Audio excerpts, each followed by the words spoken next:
Hi, everybody. Hope everybody is doing good. Hope everyone is doing good this evening. I'm going to do my other monitor here and try to lower this too, the volume. So I want to make sure that you guys can see and hear me okay. You guys usually do. We usually never have a problem with that stuff, or, that I know of lately. So I think we're going to be doing all right. So I'm going to be starting in a couple of minutes here. Just give a little bit of time, people, to get on and stuff, because I'm going to be talking to you guys about 5 things that a lot of embroidery businesses, especially the most successful ones, they usually do. Okay. So it's something that, and I got 2 extras because you guys know how I am. Not only do I think about what I want to talk about, but sometimes when I think about it, then I come up with more stuff to share. So I kind of have more for you guys as well and stuff. So I already see that we have about a couple of people on here. So I'm just going to go ahead and I'm going to start, because those folks that are late, you snooze, you lose. You know how that goes. Okay. So anyway, but anyway, guys, for those of you guys that are new, hi, I'm Jeanette from Boricua Sewing and Crafts, and I do embroidery happy hour every Friday at 8 o'clock Eastern Standard Time, where I kind of like to share different, all my 411 regarding embroidery business and all that kind of stuff, and how to run one and everything, and just share with you guys, my experiences. So today, the topic that I wanted to talk to you guys about is the common things that a lot of successful embroidery businesses do. Okay. And I came up with 5, but as I was saying earlier, sometimes when I'm thinking about a topic, I always end up coming up with a little extra. So I have like 2 more to add on to that list. So it's really going to be like 7. Okay. But I really want to talk to you guys about these 5. Okay. A lot of times when people are starting embroidery, you kind of start it as a hobby, right? So a lot of times, people tell me, oh, I just do this for fun. It's not something that I really want to do for a business. But something that I say is, which a lot of times people end up finding out that, it's kind of, there's truth to it. You may be starting embroidery as a hobby, but what ends up happening is you're going to end up doing some type of small business. There's going to be a small hustle, or what's going to end up happening is you're going to love it so much that you're going to end up making it into a business. The thing is that embroidery is not something that's very easy, and it's not something that a lot of people do. Okay. So it's not something very common out there. So, you do see a lot of people that do a lot of heat vinyl transfer. Some people do the sublimation. But embroidery is very, very different and very unique from those other types of crafts that you see out there. It takes a particular skill set to do this, okay? And not only that, it does take quite a bit of money, okay? It's not something that is, like I said in the past, it's not something for someone that's really light in the pocketbook. You can start small, okay? I don't want you to think that it's out of people's range, because it is doable. Okay. You can get a small embroidery machine that's like has a hoop for 4x4 or 5x7. A lot of people start off that way. I myself did. Okay. So, in that kind of scale, it can be affordable. But when you really want to do a full-time embroidery business, that's when it can really get kind of hefty in the pocketbook, because what ends up happening is the type of machinery that you're going to later on want, and you're going to find out that it's going to be a lot pricier, and the equipment and the supplies can really cost a lot of money. Okay. But, it's something that a lot of people really don't get into because of that, because of all the costs. So what ends up happening is, if you buy yourself a little embroidery machine and you start to embroider, and sometimes you're thinking, oh, I'm embroidering for my friends, I'm embroidering for little gifts and stuff like that.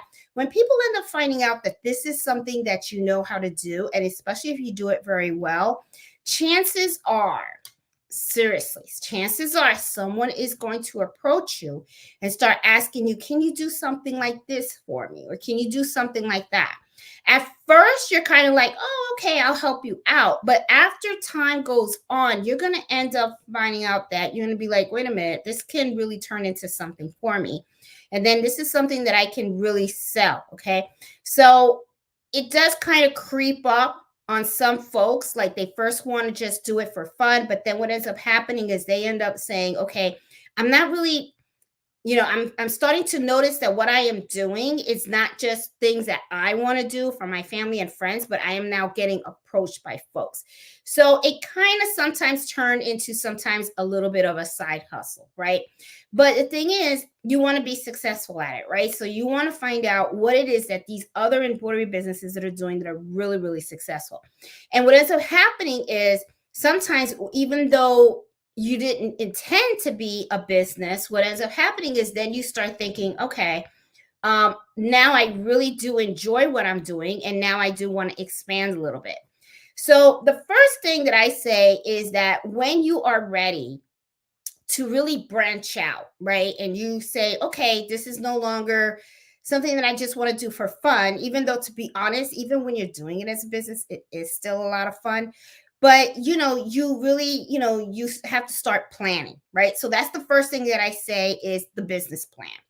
Start thinking about what it is that you're doing, what you enjoy, what you like to embroider, and what is the type of products and services that you want to offer your customers in your embroidery business. Okay. That's what I'm talking about when I say what is going to be your plan. Are you going to be an embroiderer that is just going to sell things that you like to embroider? Like, in other words, are you just going to buy products and you're going to personalize them, like blankets, the Easter baskets that everybody's doing right now? Is that what you want to do? Is that going to be the type of services that you want your embroidery shop to do, to provide?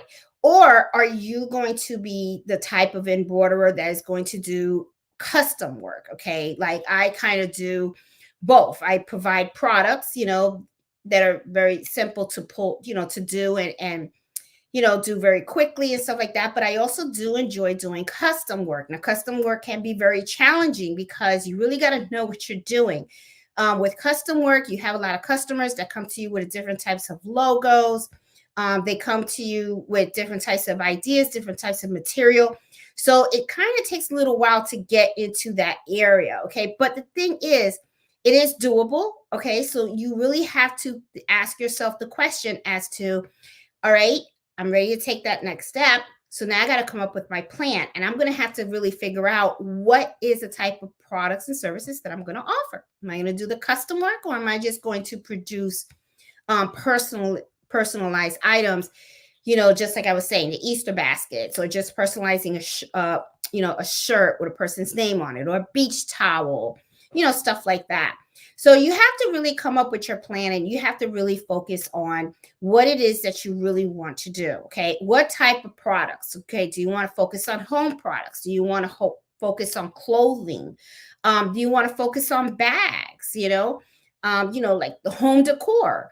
So there's a lot of areas. And that's the thing that I really do truly love about embroidery also, is that because you're not really stuck on one thing. You can embroider socks, you can embroider shoes, you can embroider hats, you can do scarves, you can do gloves, you can do, there's just anything. There's like a saying that you hear people always say, like, if you can hoop it, you can embroider it. Okay. My personal opinion is, just because I say, if you can hoop it, should you embroider it? That's really kind of like my question about it sometimes.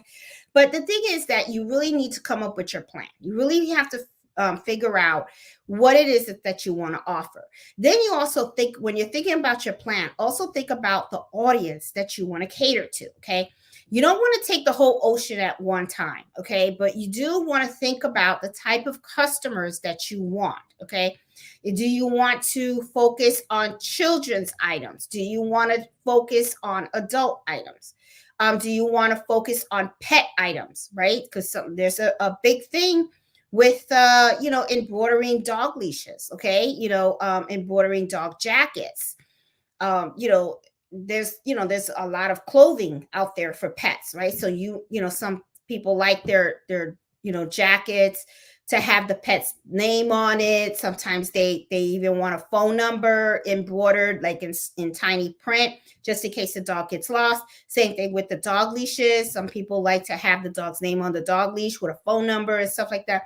So there is a lot of things that you can do. But you have to really think about the area that you want to focus on, the customer base that you really want to reach out to.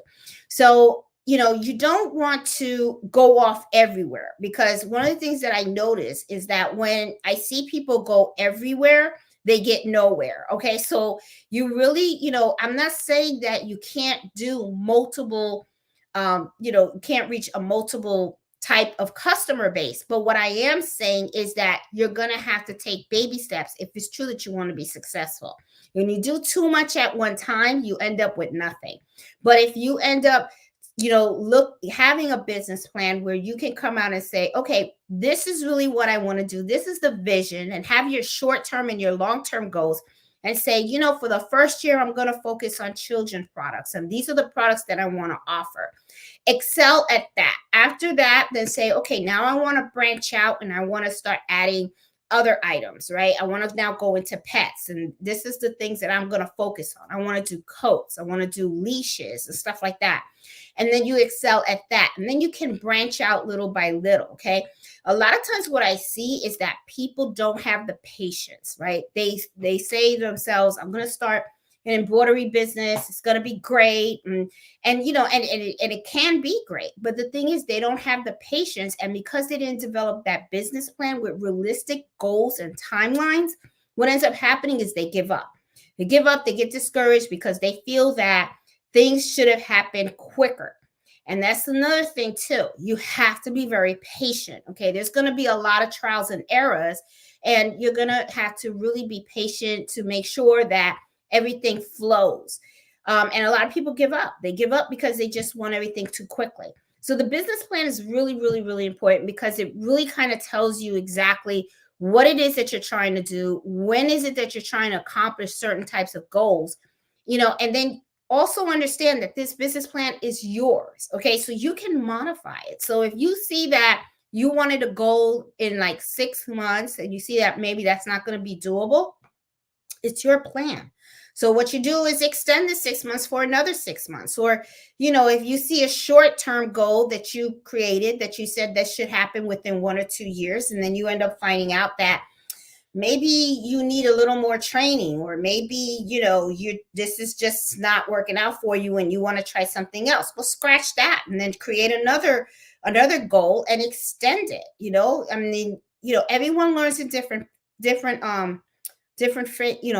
timelines. Everybody's learning skills is in different timelines. So not everybody is really quick at getting things, right? And you're going to make a lot of mistakes.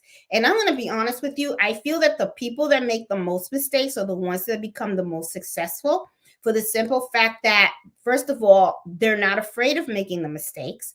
They're okay with making the mistakes because they look at those mistakes as learning opportunities.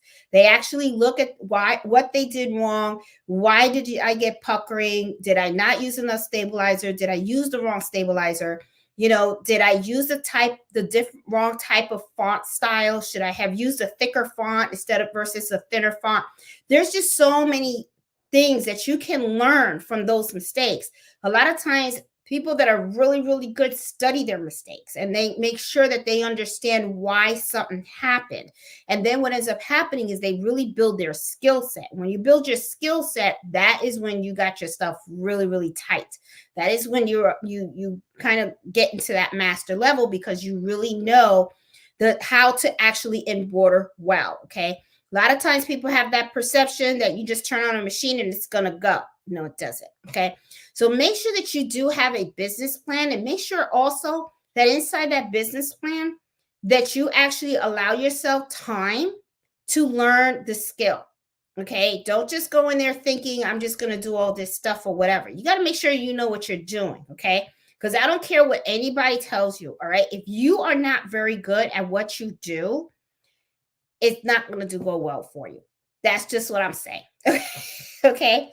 The other thing, okay, number 2, that a lot of businesses do really well is the advertising and their marketing and their branding. Okay. When you start a business, of course, you're going to have to come out, you're going to have to name your business. All right. And at the same time, you'll also want to market and brand it. A lot of times, this is where a lot of people get really, really confused, and they're like, God, how am I going to tell people that I'm here? How am I going to let people out there in the world know that I exist and that I can work on their stuff and get customers. Okay. There are so many different ways that you can do that. Okay. First of all, there's two methods that a lot of times people do embroidery on a business. Okay. They do it online and they also do it local. I do both. Okay. I'm going to be honest with you. The most profitable for me is really local. And I love the local sales. But I get the local because I do a lot of customization work. Okay. And the thing is, that is really what a lot of people ask for. When people just want like a cookie cutter type of embroidery and stuff like that, usually they go online for it, which is usually they're looking for a particular product. They just want their name on it. Or they just get like a shirt with just something that they like that it says on it, or a hat or something like that. That's kind of like, I kind of consider that a little bit like a cookie cutter, right? Because it's really it's something that a lot of people can buy. But custom embroidery is pretty different. A lot of small businesses need their logos on certain items and products, right? They need, I have restaurant owners that come to me because they need dinner napkins that they want embroidered for their restaurants, and aprons, and their chef coats, they want their company name on it. I also get a lot of people in the medical industry that like to have their medical scrubs with their name and their credentials on it. I get a lot of medical doctors that come to me as well with their white coats for me to embroider. I also get a lot of moms around the area that, especially in the summertime, they buy their kids new beach towels. They just want something simple, a name on it, and sometimes I get book bags, I get lunch bags. I have companies that come to me and sometimes they want bags, tote bags made with their logo on it, and a whole bunch of different stuff. So I kind of prefer the local sales. I do like to sell online. I think because to me, selling online is the easy part. Okay. For the simple fact that you place your order out there, people like what they see, they click on it, they buy it, and then all you have to do is fill the order. There's really very minimal interaction that you actually have with that customer, right? Because all it is they see what you got out there and they just buy it. However, though, when you're doing local orders, that's totally different animals, so totally different ball game. Okay, you're actually interacting with that customer face to face. There's a lot of requirement gatherings that you have to do. Okay, because you really want to understand what it is that they need. You also have to make sure that what they need is what you can produce, and then you have to get a digitizer involved, unless you do your own digitizing. And then you also have to do test stitch outs and color picking out the color, picking out the material and all that kind of stuff. So it's a lot more involved. Okay, and because it's a lot more involved, I'm going to be honest with you, custom work is priced much higher than a lot of the items that I sell local, online. Okay, for the simple fact, because of the time that I have to invest to get those custom orders done. So to me, the local orders are a lot more profitable than the online orders, even though I don't do bad either way. But the thing is, you have to really think about what it is that you want.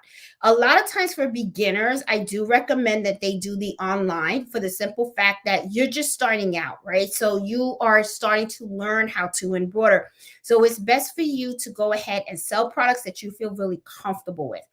As you start to gain confidence and as you really start to excel a little better in your embroidery, and you start understanding the different types of material and thread weights and the needles and all that good stuff, and I say venture out gently into custom embroideries, and a lot of times one of the things I tell people is, why don't you just take designs that you have, get them digitized, and then see if you can put them on shirts for yourself and stuff like that before you start opening up into the market area.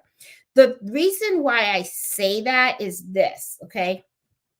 When you do custom embroidery and you are dealing with the public and you are actually working with them, right? And you're creating their shirts and all that kind of stuff, that is going to can be a make or break moment in your career and your business. Okay, if you do a phenomenal job, then you're golden. Okay, because that person, that customer is going to walk out of there and they're going to be talking about you in a really positive light, and they're going to be telling people how much they love your product and so forth, right?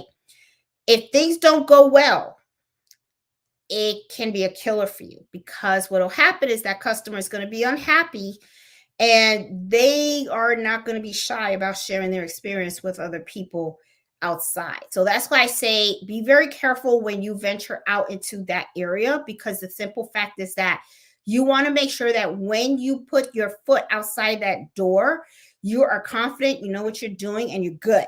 Okay, because you need that. That is the one place you do not want to make the mistake. You don't want to make that mistake right there, because it can be so unforgiving. We really live in a very unforgiving world. I mean, even at any job or anything, right? You can do something great your whole life, right? And stuff. And the moment you mess up, everybody remembers that.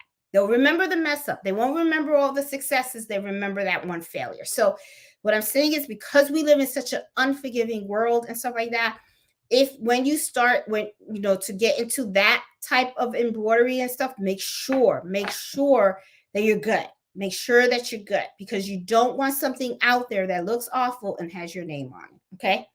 So the advertising and the marketing is first of all, when you start to embroider locally, that becomes your advertising. Okay. If you live in a community, a lot of times people have Facebook. Okay. And what I would do, and this is something that I would recommend, is that if you live in a golfing community, um buy a golf towel, personalize it, put the initials on it. I think it's called monogram or monogram. I don't know. I always get that word mixed up. But put the initials on it. Put a little design on there and stuff like that. Put it on your community website and stuff, because that's really how I started locally. Okay, I live in a golfing community, and I put a golf towel on there. My husband gave me the idea, and then I was like, "You really think people would buy that?" And he was like, "Yeah." So I said, "Okay." Next thing you know, I ended up with 60 orders. 60 orders of these golf towels. I was like amazed. I was like, oh my God, people really like this stuff. And at the same time, while people were buying the golf towels and they came and they picked up the golf towels, I would go ahead and I would put my business card in the package, and then I would tell them custom embroidery. And that's really how I ended up growing, because the people that would come and get the golf towels, they would see all my advertising. They would say, "Oh, you do other work?" "Yes, I do." And they go, "Oh, well, I own a business." And I would be like, "Oh, okay." And they would say, "I need someone to make my polo shirts and stuff like that." Bingo, there you go. So next thing you know, I ended up doing the orders. And then of course, small business owners know other small business owners. And before you know it, I grew. Okay.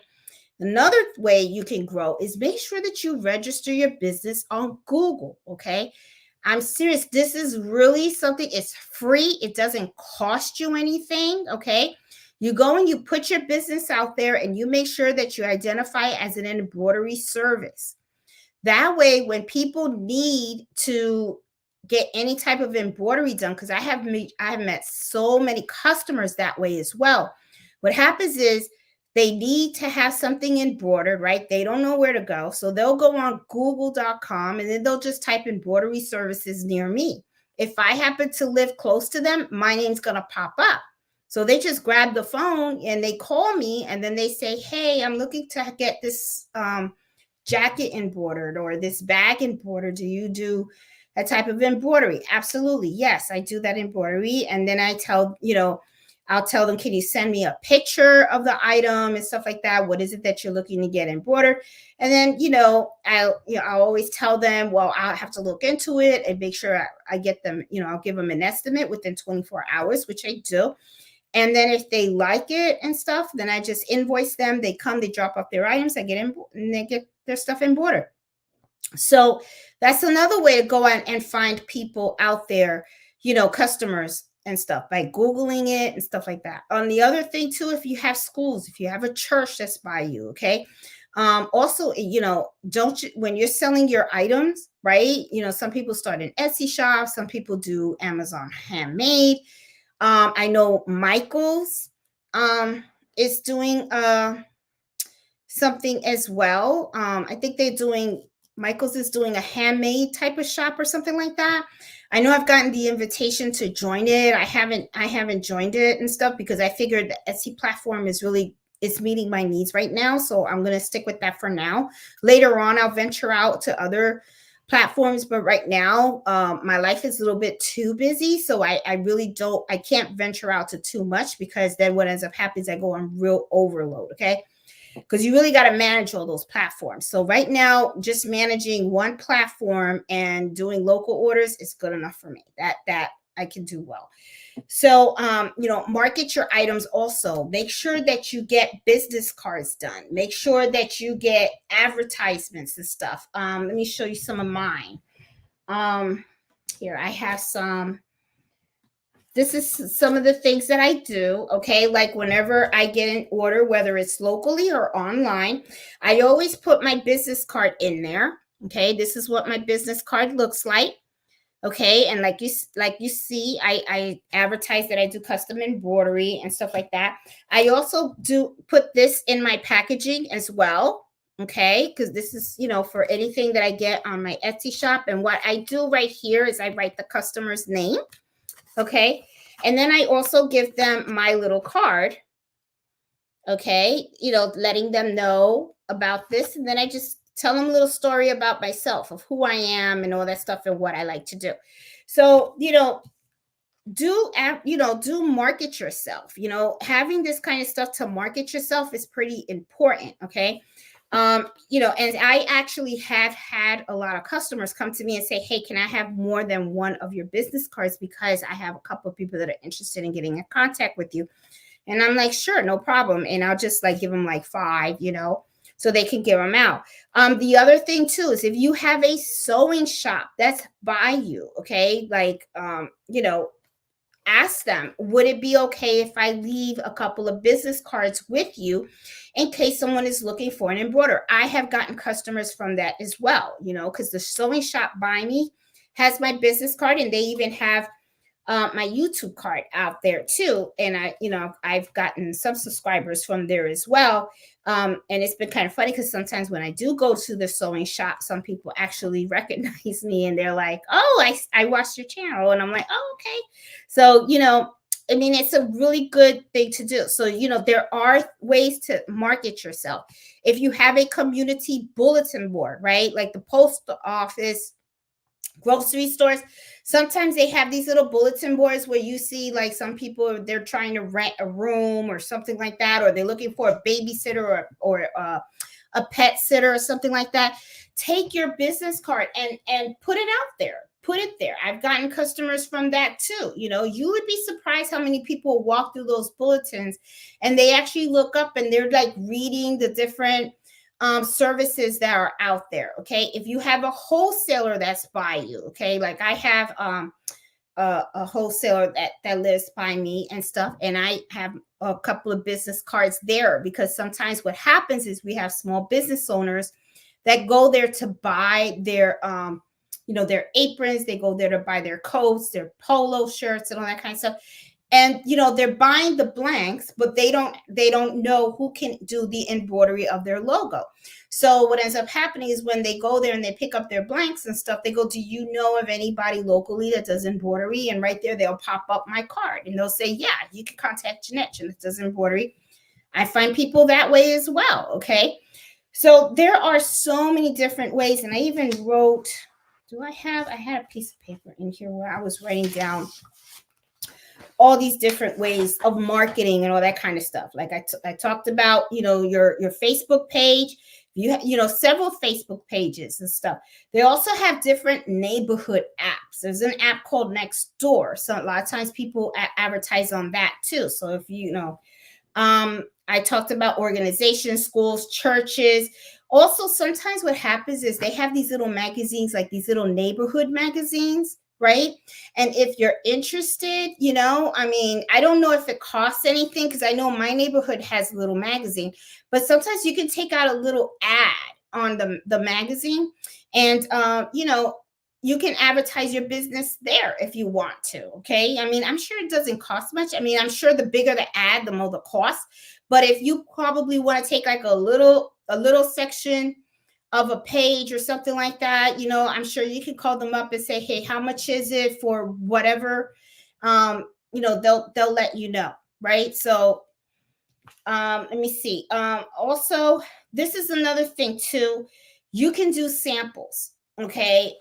If what I'm talking about samples is sometimes what you can do is you can go to these businesses that are locally, and if you can snapshot their logo, right? What you can do is you can go to them, and then this is going to cost you money though, okay? Because what'll happen is you take their logo, you get it digitized, and then you do a swap. Now, swap, what I mean by a swap is, I'll show you what a swap is.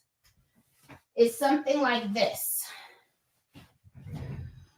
Okay, so you would go to a business and you get their logo, you see what it looks like, right? And then you come on and say, hey, and you get it digitized. And of course, if you don't digitize, you're going to have to pay somebody to do this. But then you go ahead and you embroider their logo on a piece of, a fabric and stuff like that. And then you just cut it out. And then what you can do is you can take your business card, right? And then just staple it and just leave it to the manager and say, hey, I just want to let you know I have an embroidery business. And if you ever need polo shirts or anything like that, just, just wanted to show you, this is a sample of what your logo would look like if I was to embroider it, and I can do it on bags, shirts, jackets, whatever it is that you like. But here, just keep it just in case you ever need it. And then you just give it to them. Just give it to them, or if you don't want to do the sample because this is going to cost money, right? And you don't want to do that, you could just take your business card and just go in there and just say, hey, and introduce yourself and say, hey, I'm Jeanette, I own an embroidery business, and I just wanted to give you my card just in case you need someone to embroider any of your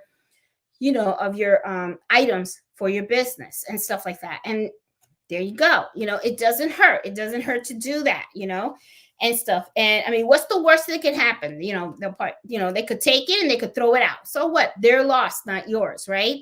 Or they can look at it and go, wow, and I'm going to tell you something. I am going to tell you something. A lot of small businesses like to support other small businesses. That is something that I am finding very, very, very true. Because I know I do. Okay. I love to always work with other small business owners. Okay. Because I feel like I'm helping them just like they're helping me. So you would be really, really surprised, so, just something that I wanted to share, because sometimes what happens is a lot of times people think, oh, they're going to say no, they're an established business and I'm just starting out, and they're going to say no. Another thing too, other small business owners will love to sit down, talk with you, and listen to you and provide you advice. Okay. I have a place called Gainesville Diner that's here in Gainesville and in Lee Highway. And the owners there are so super, super sweet. And my husband and I, we always go there every Sunday for breakfast. And we just love their food. Their food is really, really good because it's like home cooked, it's like, it's really, really good. And I like supporting them, and the husband and the wife are so, so nice. They're the owners.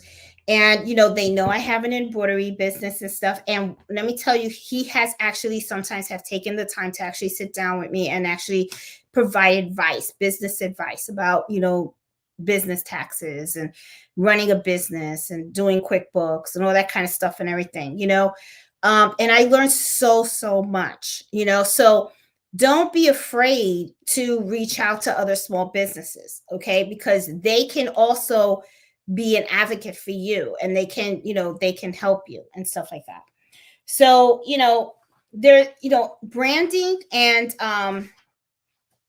marketing yourself, very, very, very important. Network. The third thing that I find a lot of people that are really successful in embroidery and any type of business is the flexibility. You have to be flexible. You can't be very rigid. Okay. And what I'm talking about is you can't be very rigid on on the way you're thinking of how the business should run. It is your business, absolutely. And you want it to run the way you want it. But sometimes what happens is what you think the public wanted is not exactly what they wanted. Okay, so remember, it's all about supply and demand, right? So it's like, here you have something and you want to sell it. But if what you're selling, you like it so much, and the people out there that are buying don't like it, you have to come to the realization that maybe that wasn't a good choice. And you have to be flexible enough to come out and say, okay, that didn't work out, so I have to try something else. Okay. I'll give you a perfect example of that. I love to sell. I like to make kitchen towels, and I love to sell them. There have been times when I come out and I make a beautiful design. I think it's the most gorgeous design. I think it's gonna rock the world. Okay, everybody's gonna there. I mean, I'm telling you, I'm this is me visualizing. I'm making this towel. It's gonna be so gorgeous. People are gonna surround my house, and they're gonna say, Jeanette, I need to buy that towel. Okay, I'm gonna end up sold out. And then you know what happens? I don't even sell one. Not one. Nobody buys it. Who thought that towel was cute? Me. Nobody else. I mean, they were like, it's all right. And then the towel that I was just messing around with, the design, and I really didn't think was hot, is the one that everybody wants to buy. Go figure. So you got to be flexible in what you are offering. Okay. Sometimes what you want to offer isn't going to be what people want. So you have to play around with that. Okay. Don't get so rigid where it's like, it's got to be this. Because remember, if it's got to be this and the public don't want it, you're not going to make anything. Okay. You're not. So something to think about. Okay. So that's number 3. All right. Okay. Number 4. Watch the true numbers. People that are successful in business don't lie to themselves. And I find that sometimes a lot of people do. They come on and they say, oh, I'm doing really, really good. I'm doing well. I'm selling. I'm doing good. I'm making a profit. But you know what? They're not watching their numbers. They're not really watching their numbers. And what do I mean by watching your true numbers? What I'm saying is, first of all, be honest. Okay. A 1 is a 1 and a 2 is a 2. A 1 doesn't mean a million or anything like that. Okay. The number is the number. Don't lie to yourself. Okay. By saying that you made a profit if sometimes you know you didn't. Know where your money is going. Okay. Make sure you are tracking all your expenses, the stabilizers, the thread, the shipping supplies, how much you're paying for shipping, how much time are you spending on running this business and stuff like that. Know your true numbers. Okay. A lot of times people lie to themselves, and what they do is they just say, oh, I didn't spend that much. They don't even count the stabilizers that they're buying. They don't count their threads. They don't do anything. They just come out and they say, oh, I'm making money, because they think that because they got something for $5 and they sold it for 10, they made money. Meanwhile, if you really looked at the true numbers, did you make money, or did you break even, or did you lose? Okay, because you didn't count the shipping costs. You didn't count the shipping supplies. You didn't count the thread you used. You didn't count the stabilizer. You didn't count your time. So did you make money or did you not? A lot of times what happens is people, what they do is they kind of like calculate just some of it. Like they'll just put down some expenses, but they don't put all of the expenses. Okay. So what I'm saying is, really don't lie to yourself. Honestly, if you are serious about being successful, you want the true numbers. And the true numbers is what's going to tell you the story. It's going to let you know if you're pricing your items way too low. It's going to let you know if maybe you're not selling like you thought you were. Maybe you need to start thinking about another strategy. Okay.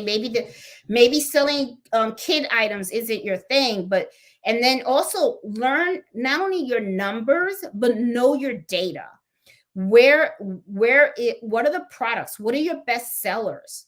Okay. Don't just sell stuff and forget about it. Keep track of what you're selling and how much you're selling. What are your best sellers? What are your flops? Okay. What are the items that aren't selling at all?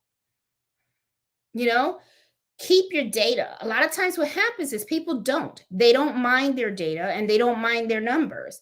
And then they don't know. They really truly don't know if they're making money or they're losing money. So I'm just saying, it's just, you got to be careful. And then the fifth one, I know some of you guys are really going to get pissed off when I say this, but it's determination and your work ethic. Okay. Success is nice. Everybody wants it. It's a nice thing to have, right? But the thing is, let's have that honest conversation, okay? How bad do you want this? It's all about your work ethic and your determination. If you're really not determined, you're not going to put the amount of hours and effort into making sure that your business is going to succeed. Owning a business is not for everyone. I will tell you this right now. It is a lot of work. I mean, there is not a moment in the day that I am not thinking about it. Okay. I get up early in the morning. I go to my regular job. Then I come, and even at my regular job, while I'm on my way going to work, I'm thinking about this place. And then even while I'm there, even though I'm doing my job, I'm still thinking about all the stuff that I have to do when I come back. And then I come back and I change and I'm working and I'm working and I'm working and I'm working. I don't have a day off. Okay. I work on Saturdays and Sundays too. And I sometimes work long hours. The holidays are really the worst for me because that is truly busy. Okay. Mother's Day, Father's Day, Christmas, it's bad. Okay. But you got to do it. I'm determined.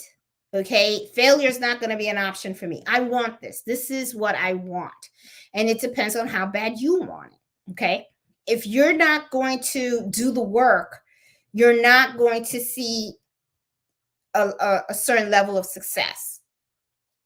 So a lot of times people, when they see someone that's running an embroidery business or any type of business, right? A lot of times you see it, you're seeing it at the back end. You're seeing it when all the stuff has already happened, right? So all you do is you see this person and you're like, wow, they're making a lot of money. Oh, they got their stuff together. Wow, they really have like their business processes all in place and all that kind of stuff. But what you didn't see was that person lost a lot of sleep. That person made a lot of mistakes. That person had to look at all their processes, their business process on how they package and how they meet with their customers, how they take their orders, how they do their pricing, how they keep their books, how they look at their true numbers. You don't see them looking at all their data and analyzing it and all that stuff. That was all done in the back end and you didn't see that. Okay. And stuff. All you see is what's in front of you right now. And then what ends up happening is people just in their mindset, they think this is easy. This is easy. I can do this. But what you don't understand is when you're sick, you're still embroidering. Okay. You could feel like crap and you don't want to get up in the morning or you want to go hang out with your friends and stuff like that. Well, guess what? I can't because I have orders. I have to finish those orders. I have deadlines that I have to meet. I have to make sure that all my products look good. I have to make sure that those orders are filled on time. I have appointments. I have an appointment book, and what I do is I have appointments. I block times when I'm meeting with customers to talk about what they need, okay, and what they need me to do, and I mean, those take conversations and local orders are very, very time consuming. Okay. They truly, truly are because you are building a business relationship with these people. You want to get to know them. You do. I mean, because this is the thing. Do you want a one-time customer or do you want a lifetime customer? Because there's a difference. A one-time customer is those that come and go and you never hear from them again. I like my lifetime customers. I have customers that are repeat customers. Okay. And I even have customers that give me referrals that end up becoming lifetime customers too. So that is really, really, really important. Okay. And to be able to establish those types of good business relationships, that takes time and that takes a lot of dedication. Okay. So, as tired as I am, okay, and you guys have heard me, my schedule is crazy. It really, truly is. Okay. I get up 3 o'clock in the morning and I am on the road and I am going. Then when I come home, I don't go to sleep till like midnight sometimes, So I don't get a lot of sleep sometimes, but I got to do it. I got to do it because it's what I want. I truly want this. Okay. So, do I take breaks? Of course I take breaks, I mean, I am human. If I keep going like that, I'm going to break down, right? So, what I'll usually do is I'll go for a swim or, go sit in the steam room and stuff, or I'll just take 1 or 2 hours for myself. But the thing is, believe me, I don't do like a whole, I'm going to take this whole weekend off. It can't happen. I don't have that. Okay. So you just have to really, really, really work hard. So just know this seriously, guys. The determination and your work ethic, it has to be strong. There's no excuses. Okay. There's no, I'm tired. I don't feel like it. Or, you know what? I'll do it later and stuff like that. I mean, it's like, no, there is no such thing. It's like, you got to do it. You want this, you got to bust your butt. You're going to have to do it. Okay. Now, I also talked about earlier today that I had two additional things that I wanted to mention. And I kind of briefly already kind of said it already. And the 6 and the 7 that I put in there was to learn from their mistakes, which is kind of like what I kind of said earlier, is that people that are really serious about their craft and excelling in their craft, what they actually do is they, of course, we're all going to get pissed off when we screw up, right? Who isn't, right? Because you're going to be like, oh, great, I done it, But you don't take that product and throw it out. I actually look at it and then I look at it and I go, God, what did I do wrong? Okay. Oh, I'm going to sneeze. Oh, okay, I'm good. Sorry. I had sneezed. Well, anyway, so you're going to learn from they learn from their mistakes. Okay. The other thing you're going to want to do is you're going to build good relationships. Okay. And I touched on that. Okay. So I guess I incorporated the 2 extra things that I wanted to talk to you guys about in the 5. Okay. So I'm going to recap. Okay. Your business plan. Make sure you have a business plan. Make sure what you're doing, what your goals are, and what it is that you want to accomplish. Okay. And be realistic about it. Okay. Your advertising and your marketing. It's number 2. Advertising and marketing. It's a must. That's your brand. You want to protect it. Do what you got to do. 3, you got to be flexible. Okay. Sometimes what you planned and what you wanted to do and stuff like that doesn't work out. But if you really want this, you'll be flexible and you'll find a way to make it happen. 4, watch those numbers and be honest. Be really honest with yourself. Okay. I mean, if you spent $4 on the stabilizer, make sure you put down $4 in QuickBooks or the spreadsheet or whatever it is that you're tracking your expenses on. Okay.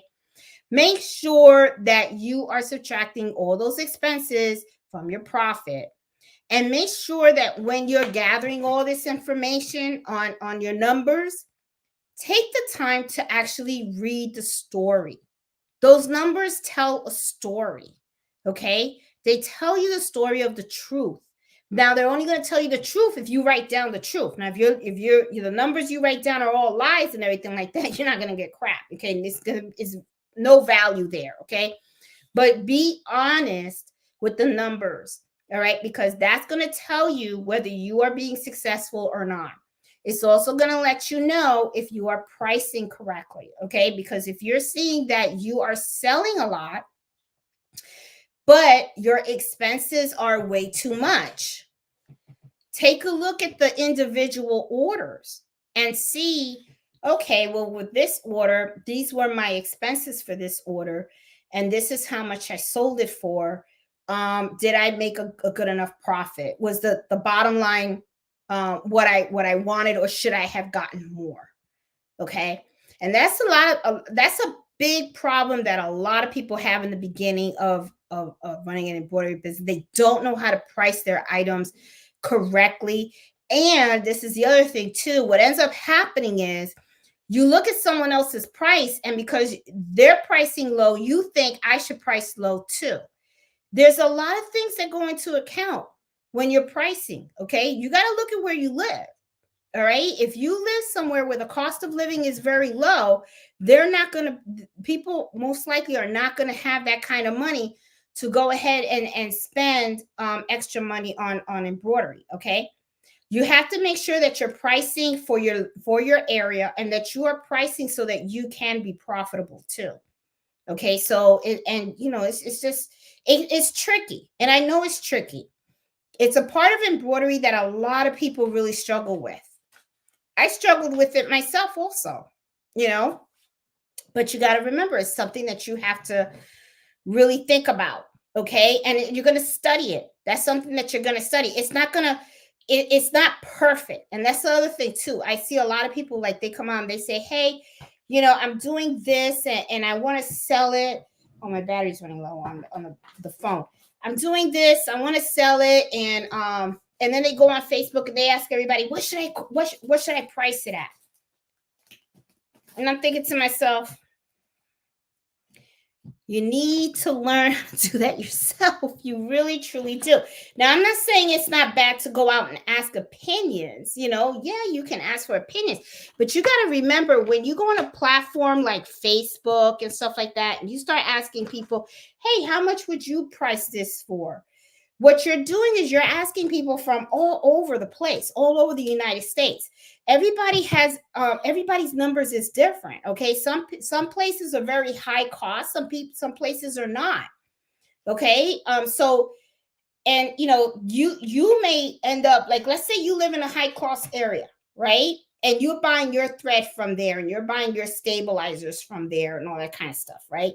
Chances are that the cost of your materials probably cost a little bit more than those that live in a less costly state. They probably get their stuff cheaper. Okay, so it's just so your expenses in creating something is going to be higher than someone who bought their materials at a cheaper rates, right? So what ends up happening is, of course, that price that they're suggesting would work well for them, but for you, it may not, because you had to pay more for your materials to be able to embroider that item and create that product. So, you really have to, it's something that you really have to learn. You're going to have to take the time to learn. Now, are you going to make mistakes? Absolutely. You are going to make mistakes. But that's why I mean, when I say, watch your true numbers. And I'm talking about true numbers. Don't lie. Don't lie to yourself, because what you're doing is you're going to go ahead and you're going to really mess yourself up.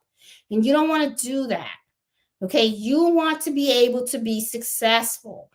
And the other thing too is be patient. That's something that I really should have said from the very beginning. Well, I think I didn't mention it, but I'm going to say it again. Every business that has ever started did not become a success from day one. Maybe there were one or two, maybe, I don't know. But most of the folks that I have talked to that are small business owners themselves, or even have large companies and stuff like that, they all started from ground zero, and they all had to build. And as they built, they did make mistakes. They made mistakes in pricing. They made mistakes in their business processes. They've made mistakes where, they didn't choose the right vendors to buy some of their blanks from, or, made mistakes in, sometimes even purchasing the wrong type of machines for what they're trying to do and stuff like that. So it's something that you're going to have to, it's something it's going to happen. You're going to go through it. Okay. The growing pays. You're going to go through that. So you're going to get used to it. Don't let that frustrate you. Just know that, whatever bump in the road that you go through is just going to be something that's going to be a learning experience. That's all it is. It's a learning experience. Okay. So when you end up, if and this is the other thing too, sometimes what ends up happening, and I kind of see this all the time, is that people, when I seen other people when they become successful, right? They they're like, okay, I'm successful, right? Like, oh, I'm so great, right? But they won't show you in the back end that it wasn't an easy ride for them, right? They just want you to focus on the today, right? They don't want to share that they screwed up big time and made some costly mistakes back then. Okay, I've made them. There have been orders that I've screwed up, that cost me. Okay, I had one order where I was like, I lost a lot, a lot of money. I lost 2 grand. Okay, but it happens. It happens, and it's a learning experience. Okay, so, and you can't let that scare you, and you can't let that like what am I trying to? What's the word? Discourage. Don't let it discourage you. Make you feel like you're not good enough and stuff like that. Don't let that mess up your confidence. Okay, if anything, let that build your confidence more. Be more determined. Okay, and say, all right, so I screwed up, big deal. Okay, tomorrow's another day, and I'm just going to get better and better and better and better until I reach the goal that I want. Okay, and this is the other thing too, that I tell people. It's not a race. It's not a race. Don't compare yourself with others. Focus on your goal and what it is that you want to do. Okay? Now, don't focus on what I'm doing or what other people are doing and all that kind of stuff. Or, oh, they're at this level, so I have to get at this level. No, you have to get what you get on the level that you want to be at. Okay, it's like keeping up with the Joneses and stuff. I see it all the time. I'm like, no, no, no, no, no, no. Do you. That's what makes you unique. That's what's going to make your business unique. That's what's going to make you shine. Okay, focus on what it is that you want to do. Focus on your own goals. It's not a race. It truly isn't. Okay, and you're going to get there.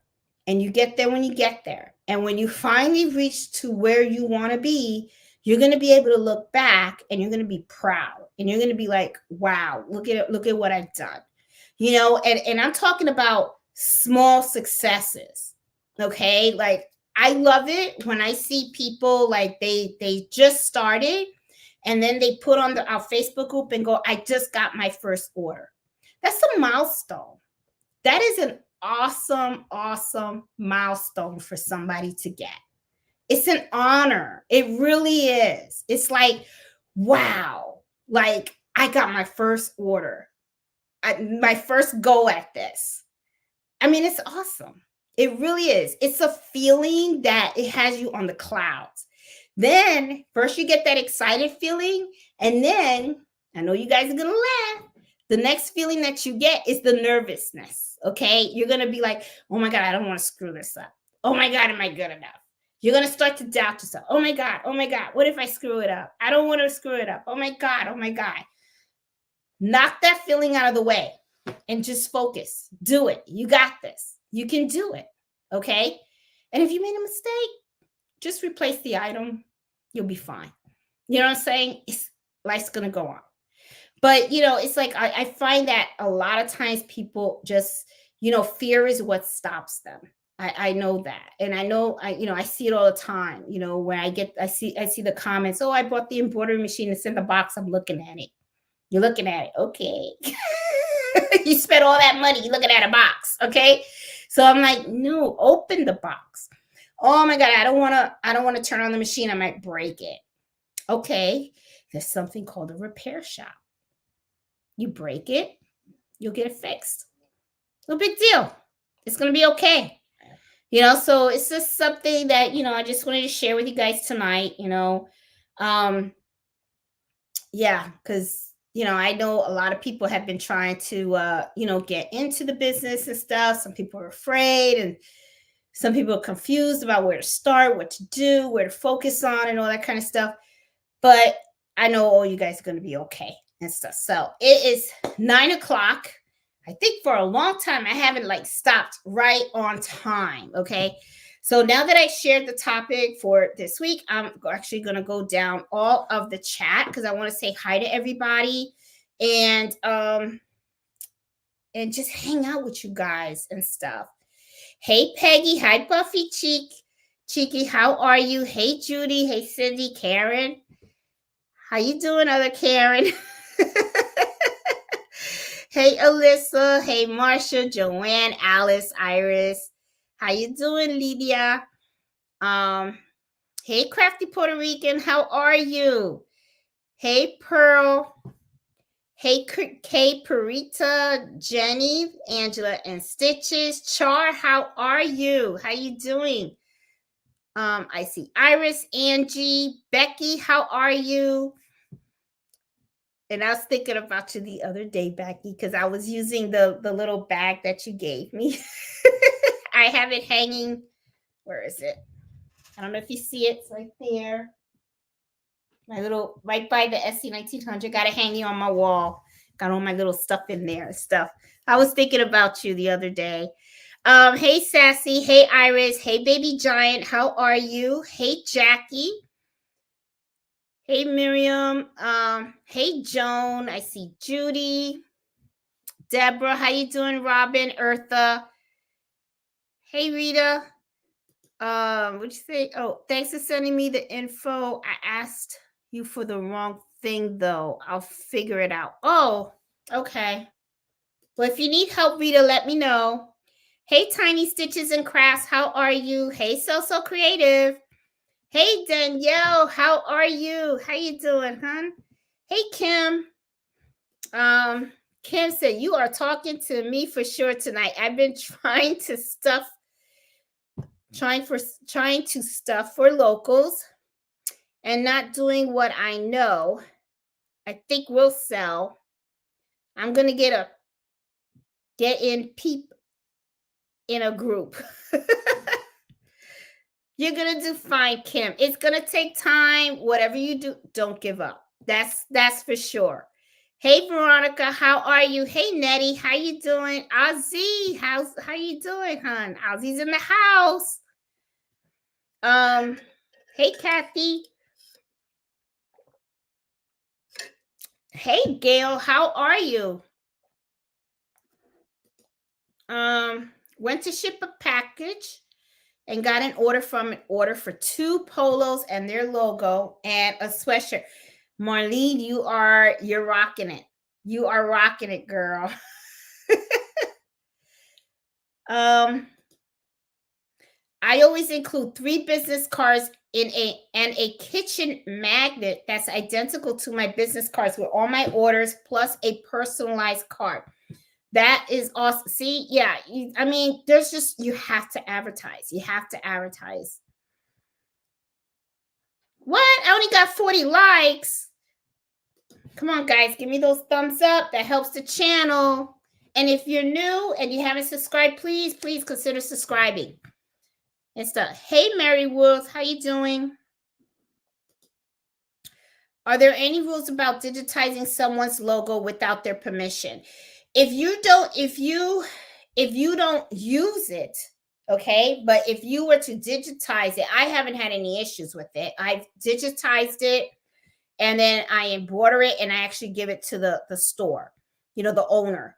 I don't, but if you are afraid, Marianne, that could be a problem, and it might, I mean, but the thing is, you just give them a sample, but just give them your business card then. Just give them the business card and just let them know that, you looked at their logo. This is something that you can do. And when you're handing out your business card to them, you can ask them right then and there and say, hey, would you be interested in me providing you a sample stitch out? There you go. And then if they come out and say, yeah, that would be neat, then there you go. No problem there. Then you go get it digitized, stitch it out, put it on a swag like this, and then you go back to the business owner and say, hey, remember I met with you the other day and you said it was okay for me to give you a stitch out. Here's your stitch out. If you need anything, please feel free to reach out. That's all you have to do. So if you're afraid that that they may get a little antsy about it or something like that, then you can handle it that way. It'll work. Hey Angela, how you doing? Hey Macari, how are you? I know I probably just screwed up your name. Sorry. Let's see. Let's see. Hey Debbie, you're right. Just because we think it's a great idea, the public may not. It may not. Everybody has different tastes, right? Nobody's taste is the same, right? Which is why we have so many different styles of dresses and all that kind of stuff and everything. And not everybody's looking for the same stuff. So, you just never know. And stuff. And let's see, Ozzy said, Facebook is my marketing and my networking. This is how I make all my sales. Yeah, Facebook is really, really good too. Facebook is really good. I think I sold not much on Facebook. I think I've only sold like maybe 3 items on Facebook. But honestly, guys, I have not done Facebook that much for the simple fact that, like I said, I am so busy because I'm still working full time that, for me to do multi-platforms, it's not going to be really wise for me to do right now. So, because you really have to manage the platform. So just doing the Etsy and then also doing the local sales right now gives me a pretty good balance. And to be honest, it's still a hefty balance because I've been working like a dog. But, it's okay, but, I do want to explore. I know me personally, I do want to explore to other platforms and stuff, but it's just that right now the time is not available to me and stuff. I'm sure when I retire in 2 years, that will be something that'll work out. Hey, Pretty Eyes, how are you? Hey, Walk by Faith, how you doing? What should your mark? Is there a standard? There is no standard in my book, Joanne. The profit margin should be what you want it to be. That's how I see it. Okay. And you got to remember, not everybody's inventory is the same. Not everybody's pricing is the same. Okay. And, so that's why I'm saying the business plan that you develop will determine the type of profit that you want to make. Okay. So, to me, I always say, I don't know. Me personally, I don't compare myself with other people. I focus on Jeanette. That's what I do. Okay. And I know what kind of a profit I want to make on certain products. And I make sure that is good enough for me. And, and then, the volume of sales kind of gets me to where I want to go. So it all depends on what it is that you want and what you identify in your business plan. That's how I see it. Let's see. Hey May, how are you? Great advice. Oh, thank you. I appreciate that. Hey Miss Felisa. Hey Susan, how you doing? Hey Lachette. Etsy, how you doing? Cheryl, 1 million, how are you? Can't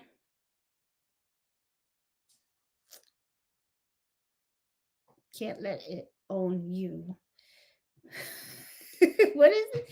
This should be called Jeanette's Motivation Hour. Well, I just don't want you guys to be discouraged, honestly.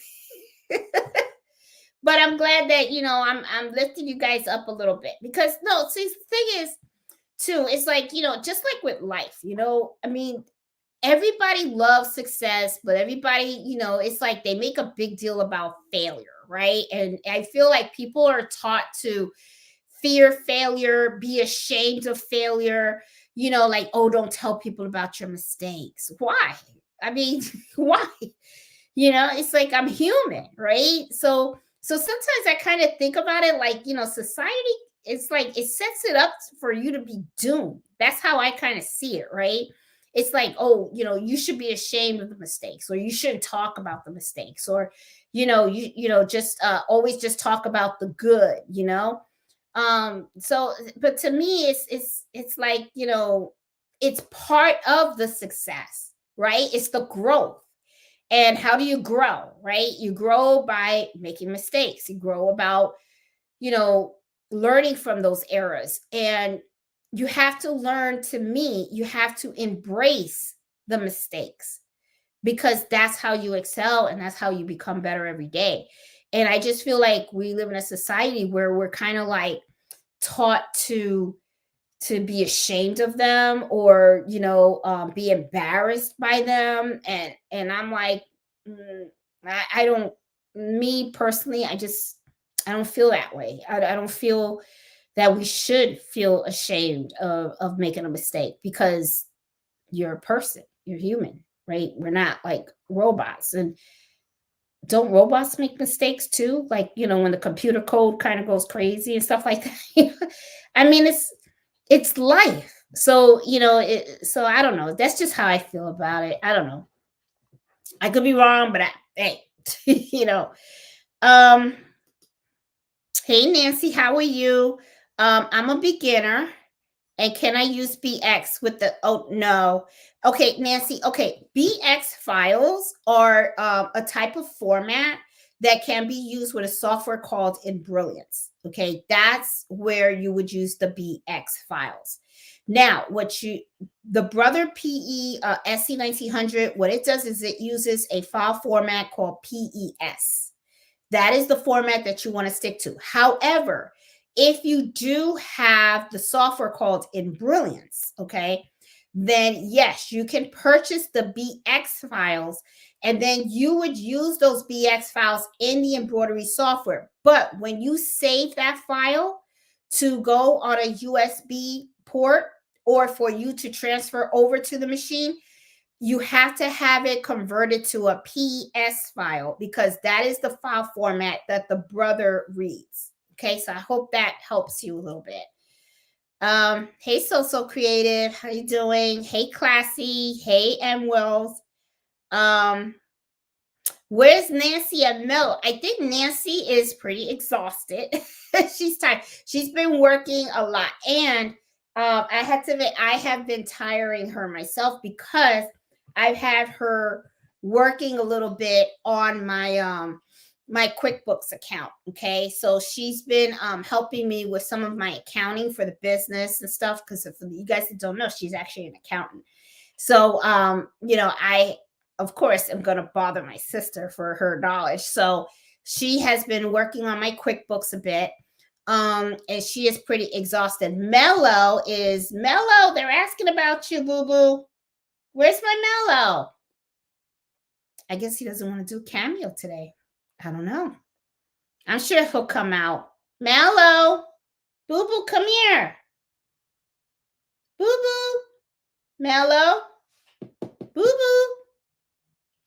Oh, he's not coming. Well, let me see if he sees this light. Mello? No. I have a little laser light that he plays. That means he's asleep. Yeah, he's asleep. Oh, well. I guess no Mello tonight. This is like the first video that Mello didn't make his cameo, huh? Mello. Oh, he's probably asleep. Okay. Or he's mad at me, or he's ignoring me. You don't know that dog. Uh-oh, look who's showing up. Oh my God. He said they talking about me. Come here, Papa. You want to say hi? Want to say hi? They're asking about you, Mello. They are. They are. They're asking about you. You want to know what they said? They said the show's not a show without you, Mello. That's right. They were asking about you, boo-boo. Yes, they were. So here's your Mello. Here you go, boo-boo. Were you sleeping? Were you? You were sleeping, huh? Yeah, I know you were. Yeah. Good dog. You're a good dog. Look at that face. Look at that face. It's a face only a mama can love. Yeah. Okay. All right. I'll let you go back to sleep, Papa. Okay. So there's your mellow, Angela. There's his little tail wagging. Let me see.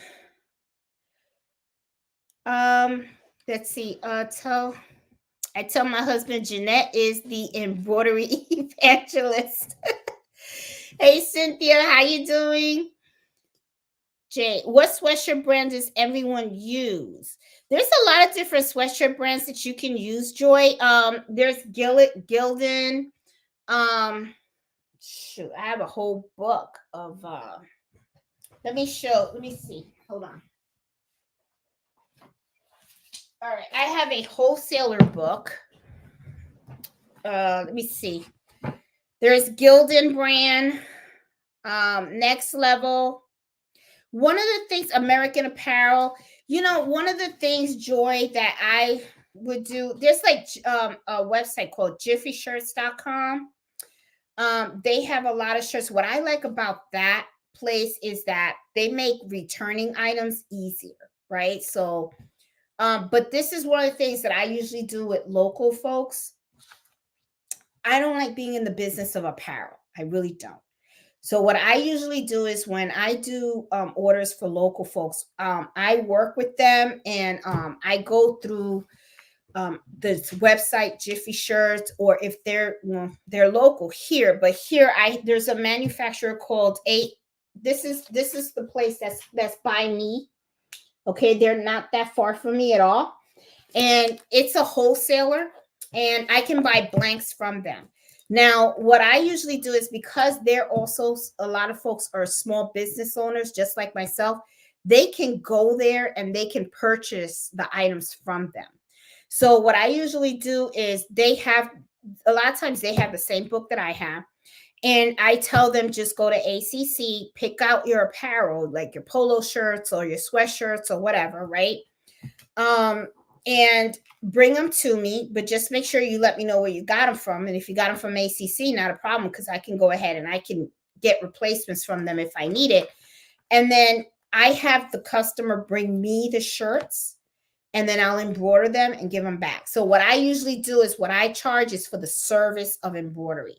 I don't charge for the actual product, right? Because I'm not buying the sweatshirt. I'm not buying the polo shirts.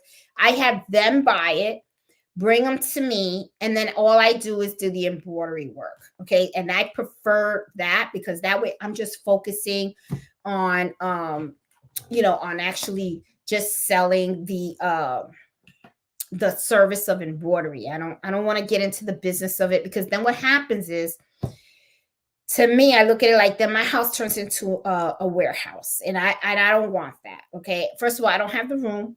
Okay. And I live with other people. Okay. So they're going to be looking at me like, is this a home or is this like, so, so that's how I usually do it. But, there's a lot of people use the Gildan brand. Let me see what other brands are in here. I see a lot of Gildan. I see Augusta, A4. Let's see. Hold on. Let's see if I can see what else. Next Level Apparel, American Apparel, a lot of Gildans. Yeah, I guess Gildan is pretty hot. For hats, this place sells a lot of Adams hats. I know a lot of people like the I think it's the Richardson hats or something like that. I heard those are very, very difficult to embroider. I haven't had a customer that came to me with those hats, but yeah. But I hope that helps you a little bit. But Joy, what I would do is go to jiffyshirts.com, because I don't know where you're at, but Jiffy Shirts, they ship all over the United States. And what I really like is that they have the free returns. And I think that is awesome, because I have had some customers where they went to ACC and they didn't like the blanks that they had, or maybe the blanks that they had they liked, but they didn't have the color that they were looking for. So they would go to Jiffy Shirts, and then Jiffy Shirts had, I guess, more a variety, maybe, I don't know, but they would order it from them, and I would tell them, just order one shirt per brand, right? And then get it in the mail. That way you can touch it, feel it, see if it's something that you like. And if you don't like it, then just simply return it. Or then when you know what you like, then you know what you can bulk buy, So that's usually how I do that. Hey Clara, how you doing? Hey Miss Felicia. Hey and Mickey, how are you? Hey Miss hey Chanel, how you doing? Oh, let's see. I need to set up my Square mini shop. Need help on shipping. What does everyone have it set up? Flat rate, free shipping. Well, okay, I don't do the flat rate. Because flat rate can get expensive, okay? Because that is like on the weight. So, unless I'm selling items that are very, very like heavy and I could fit them in that flat rate box, I don't do the flat rate. I do offer free shipping on some of my items, but not all my items. Because remember, when you are offering free shipping to your customers, somebody's paying for that shipping. Okay. So either you are including the shipping in the price of the item, and then you tell them that it's free shipping because you kind of already calculated the price in the item. So you know that, because remember, somebody's paying for that shipping, right? So it's either going to come from your pocket or it's going to come from the profit that you're collecting of that price. Okay. So when you offer people free shipping, that is something that I tell people, be careful with that.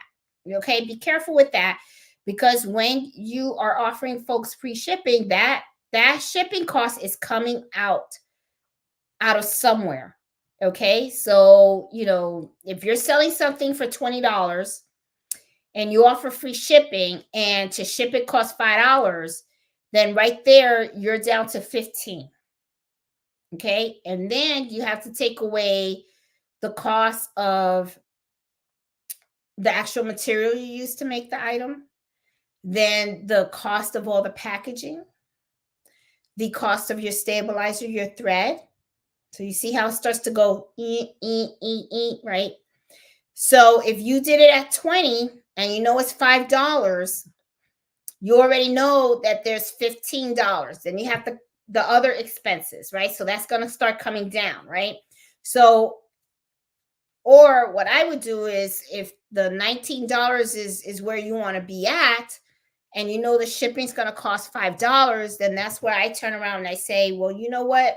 Sell it for $24.99. It's really $25. The only thing is, you're saying $24.99. So $24.99 looks cheaper than $25, psychologically. It's only a penny. But the thing is that people see $24.99. They don't see $25. So that way, when they buy the item for $25, they kind of already gave you the money in advance for you to pay for the shipping.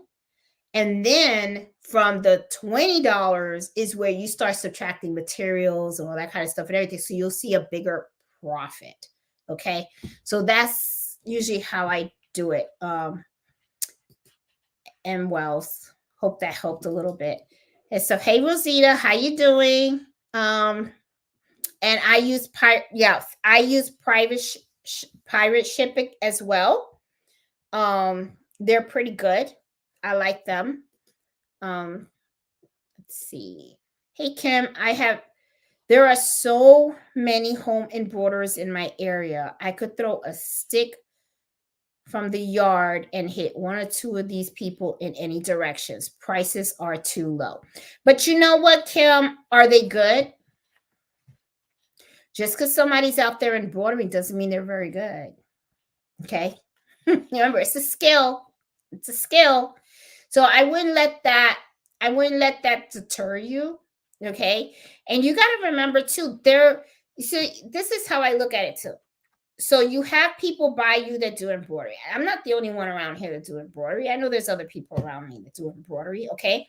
But the thing is, you have to think, how are you going to make yourself different from those others that are also embroidering around you, okay? Maybe you could provide better customer service than what they provide, okay? Maybe, the quality of your embroidery is a lot better.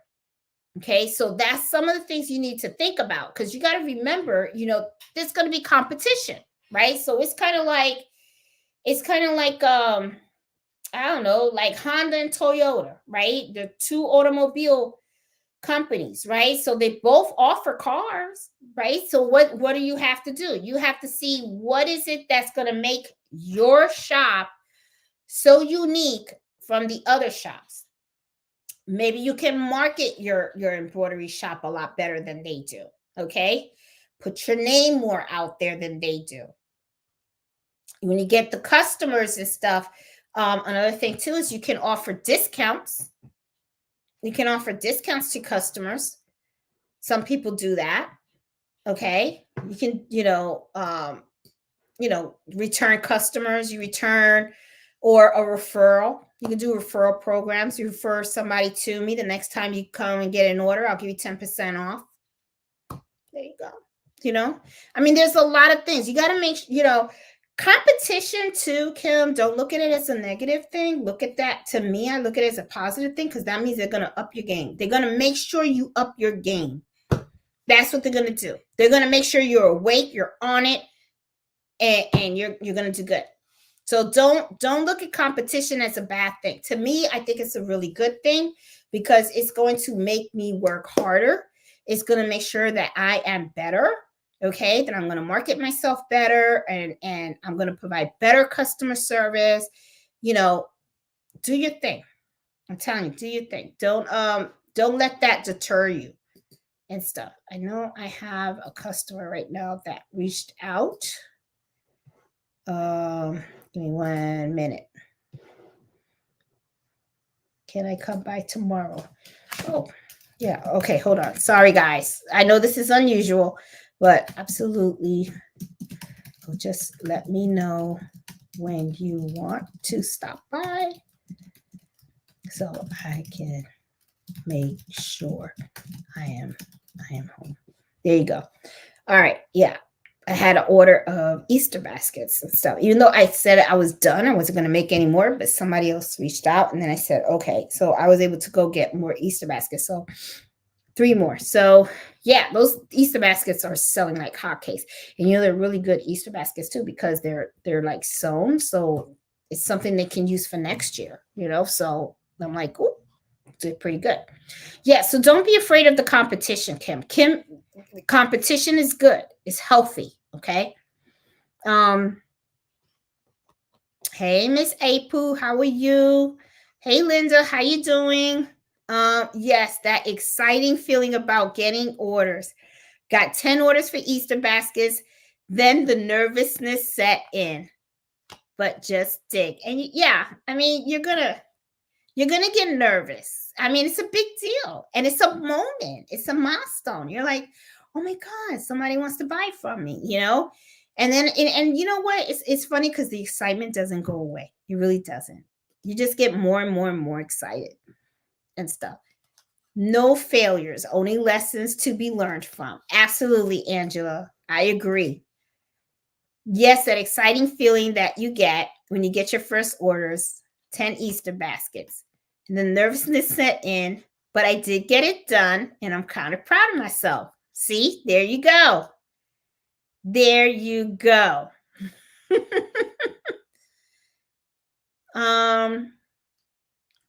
Let's see. So, some folks don't understand that knowledge. Yeah, it's true. That helped me so much. Thank you. Watched all your videos. Oh, you're welcome, Nancy. I'm glad. And stuff. Girl, Amelia said, my machine broke down 4 days ago, and I have an event tomorrow, and I wanted to give up. Ugh. But I just ordered my second machine, so I'll just take what I have. Yeah, and and that's another thing too. That's why I when I talk about the business processes and stuff, you have to always have backup plans and everything. See, I'm pretty fortunate because I do have several machines here. So if I have one machine that goes down, it's going to hurt because the production will slow down, but it doesn't hurt as bad because when you only have one machine and that machine goes belly up, you have absolutely you're at a stoppage. You're stopped. That means like there's no production at all, right? Until that machine gets repaired or you figure it out. So that can be kind of scary. Um, so I know exactly what you mean, Shirley Million. Let's see. He's so cute. Ah, the melanis. um, oh, and Susan says she used Independent Trading Co. Their 8-ounce, their hoodie. Watch out to get their lower prices model. It's a bit thin. Yeah, and and that's the thing too. I mean, that's one of the reasons why I say I like the Jiffy Shirts company because you get to return it. Sometimes you do have to watch that because you got to remember too, the thinner the material that you embroider on, you're going to have to really start to think about the design that you're putting on that thin material. If it's very dense, it may not be a good idea. Or if that is something that they say, no, I want it, then you're going to have to really start thinking about, okay, I'm going to have to maybe double or triple my stabilizer, right? Because you don't want any puckering. And you're going to have to make sure that the customer understands how they're supposed to care for that item. Okay. So, that's another thing too. Make sure you have that discussion with your customers and ask them, do you know how to care for embroidered items? Because a lot of times people don't know. They just think that they just take the item and throw it in the washing machine and the dryer and they're good. And it's like, no, there's this particular way you're supposed to care for it. So you got to make sure that you know that. My problem is I don't know what to charge for embroidering items. I do have, hey, all around gifted. I do have some videos in the channel where I do discuss pricing and breakdowns of pricings and different models of pricing. So if you go to the channel and you do a search on pricing embroidery, you will, I think I did like maybe 3 or 4. I'm not sure. Maybe it was 2 or 3 of videos talking strictly about pricing. So that might try to give you an idea, okay, of how you could start thinking about it. Let's see. Hey Margot, how are you? Shipping is expensive. It is expensive. Let's see. Spot on with buying small thread sets. I bought the big cheap Amazon thread set for $150. Now I really realizing it's costing me money because I can't run my multi-needle at high speeds with them.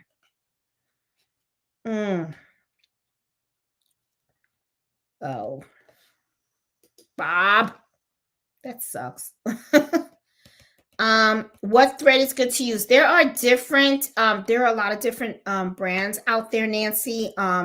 Madeira is very popular. We have Sim Thread, we have Brother Reed, there's Glide, there's a lot, there's Florina, there's a lot of different threads that are out there. It really depends on what it is that you're trying to go after, right? Like and the type of texture that you want your embroidery to have, right? Like Farina is very shiny thread. You have metallic thread. If you're looking for that kind of look, you got matted and gloss, very matted and stuff like that. So there's different kinds, but there is a lot of good thread out there. Then there's candle thread. The only thing I don't really care about the candle thread is it's good thread, okay? But the thing is they can really get you on that shipping, okay? The shipping can get kind of expensive when you are buying from them. So you got to make sure, I think you have to buy like $175 worth of thread to buy to get free shipping, something like that. I don't know if they changed it since then, but that shipping was pretty costly to me. So, but my favorite that I like to use is, I really do like the Madeira, and I like the Sim threads. I use those two. Those are the two that I use a lot. And the Florina. I like the Florina too. The Florina, I usually pick it up from my sewing shop, because I do like to support her shop. I love the lady. She's so super nice, and I've gotten all my multi needles from her. And I probably think that's probably why I stick to Brother too, because I like to support. So yeah. So I hope that helps. Maya, have you used the brand Candle? Yeah, I have used it. I did buy some, and I have used it. It's okay. I mean, I don't see anything wrong with it. At first when I bought it, I was afraid of the dye, right? But I haven't had any problems, and I was surprised, because I thought, because see, this is the thing. Sometimes when you see things that are inexpensive, you got to remember they're inexpensive because they're cutting costs somewhere, right? So that was my mind, and I was thinking, all right, what are they cutting back on? But it was when they first came out, right? And I was thinking, in my mind, is this going to be thread that the color fades after a couple of washes, or the color bleeds? That's what they call it, color bleed. And I haven't had any issues with it. I really haven't. So I'm kind of like, okay, so it seems good. But like I said, the only thing to me that was down on that Mia was the shipping costs, because I'm like, I could get Madeira thread from All Stitch, and I'm not paying an arm and a leg on shipping, And what I like also about All Stitch is, I'm not just buying my thread. I'm also buying my needles from there. I'm buying my stabilizer from there. So I can bulk buy a bunch of stuff from that one place. With Candle thread, all you're doing is buying thread. I mean, unless they expanded, because I haven't been on their site for a while. But that's the only thing. I've learned a lot about the needle size to use based on the fabric being used. I used a 40-17 today for the first time on my multi-needle. Worked perfect. There you go. Yeah, I mean, you have to also, oh, you're welcome, Joy, for the responses. No problem. You got to remember also, like, one of the things that I tell people is, you really have to think about it sometimes. Like, when when people think about embroidery, right away they think, oh, you just get tearaway stabilizer and you're good. I tell people, trust me. There's a reason why there's different types of stabilizers out there. There's a need for it, okay? Because the market's there. People are buying it. It's for a reason. The same thing with the size of the needle, okay? Like you just mentioned, you use the 90-14. There's a reason for these different size needles, okay? Depending on what it is that you're doing, that will determine the size needle that you use, okay? So there's just so many things that you have to really, really consider and stuff. And that's all, it's all learning. It's stuff that's going to learn with experience. You're going to learn that as time goes on.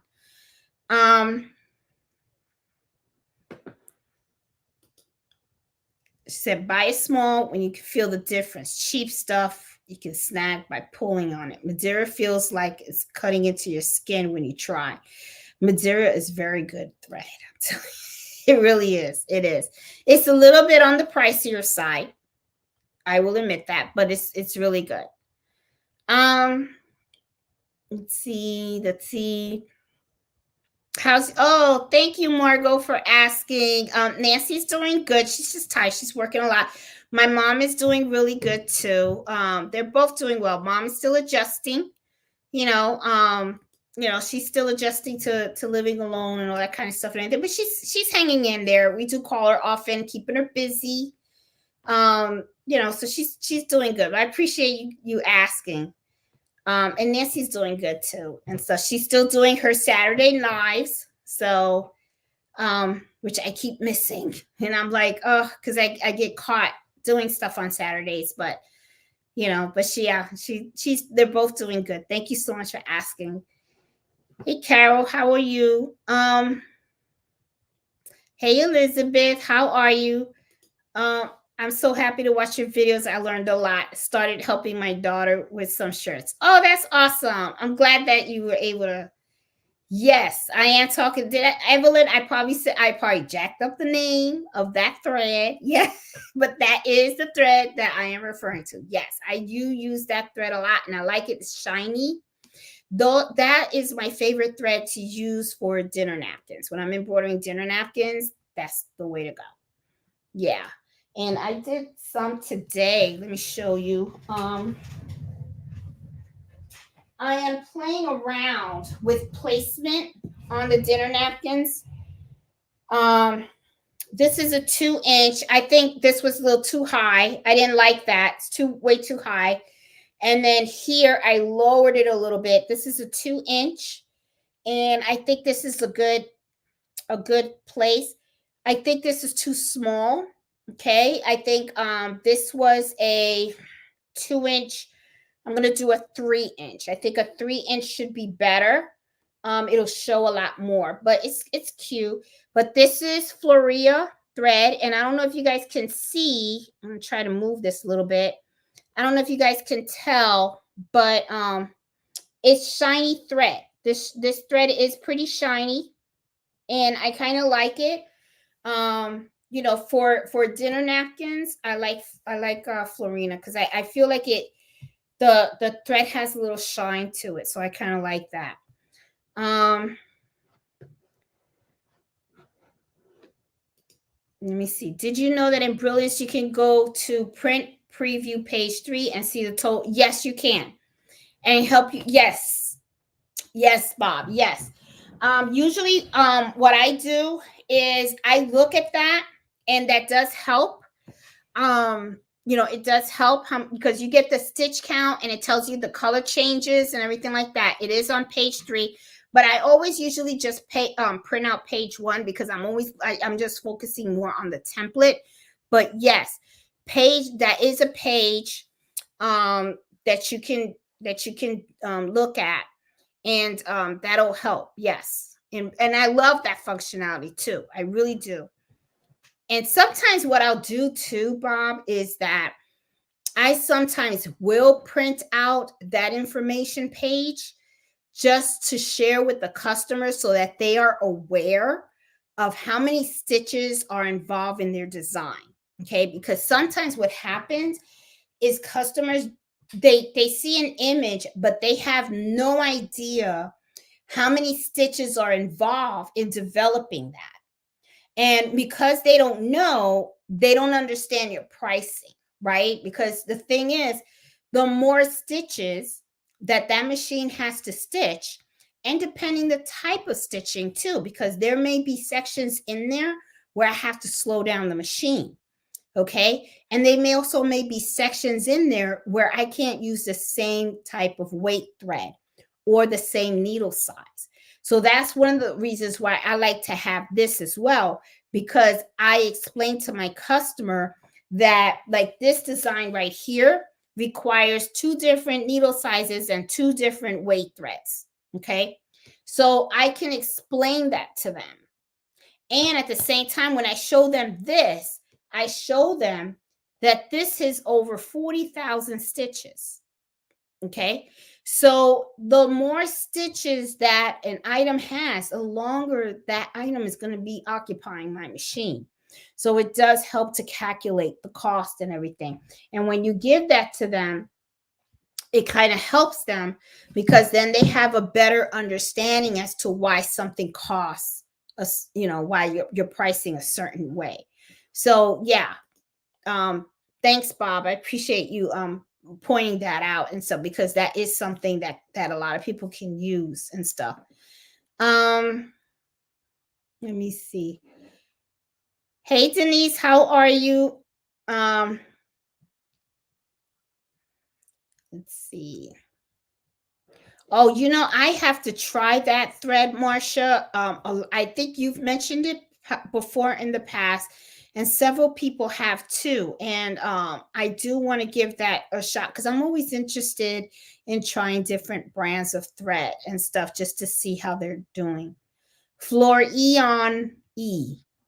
Marcia, I don't think I'll ever get that name right.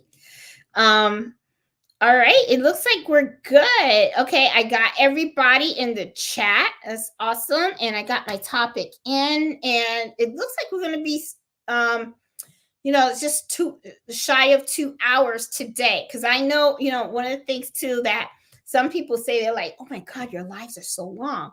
But I always tell people just focus on the first hour, because the first hour is usually where I like to hit the topic and talk about the topic. And then after that, that's where I kind of really like to interact with the people in the chat and stuff. Make sure I answer all the questions, say hi, and all that kind of stuff and everything.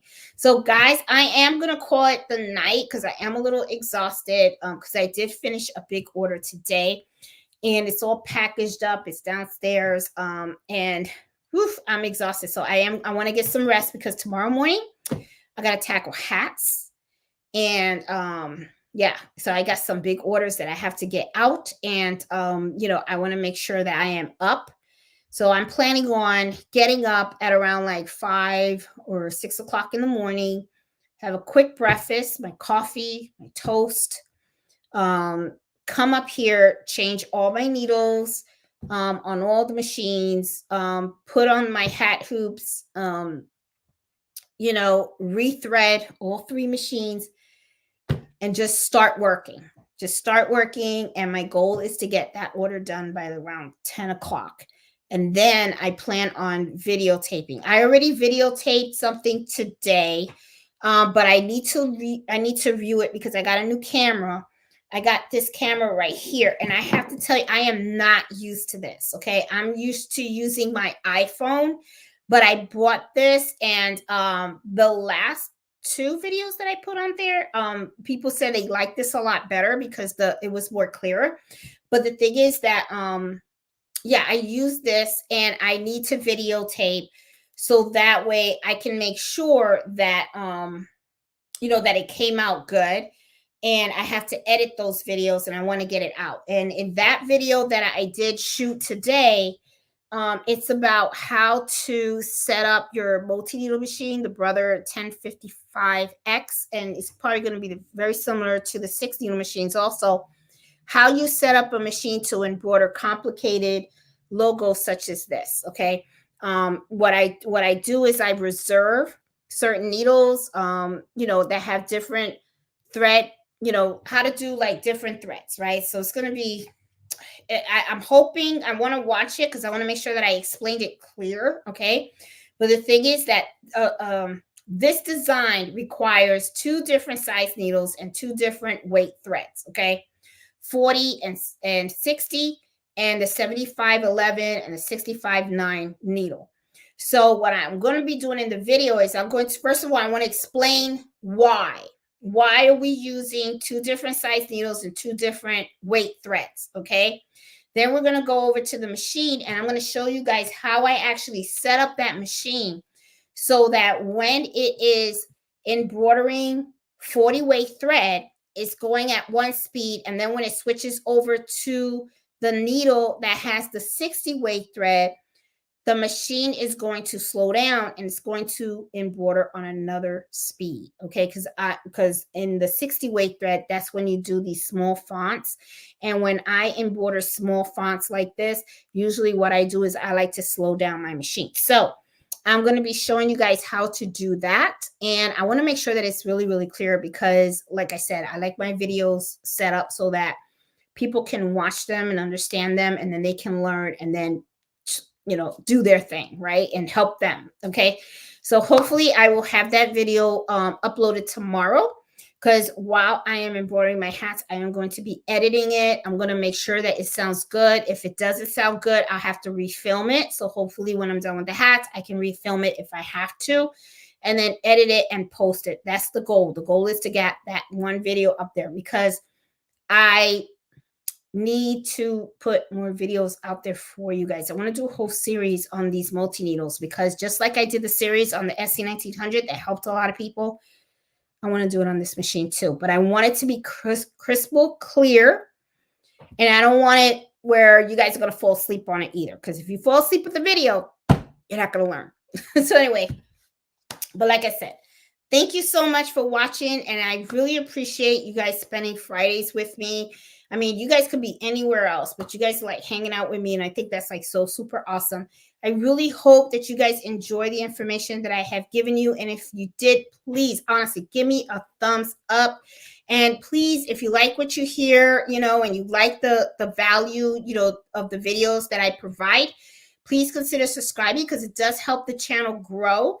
And as I always say, religiously every Friday, I will be here at 8 o'clock to share a topic with you guys. And I'm going to be trying to post more and more videos out there on how to do different types of embroidery stuff. I have ideas and stuff, and I'm hoping to use this weekend, once I get used to this camera really, really good, to really start producing more videos and showing you guys how to do other types of embroidery, because I have been doing a lot of stuff that I want to share with you guys, because I mean, really fun stuff, and I know that you guys would really, really love it.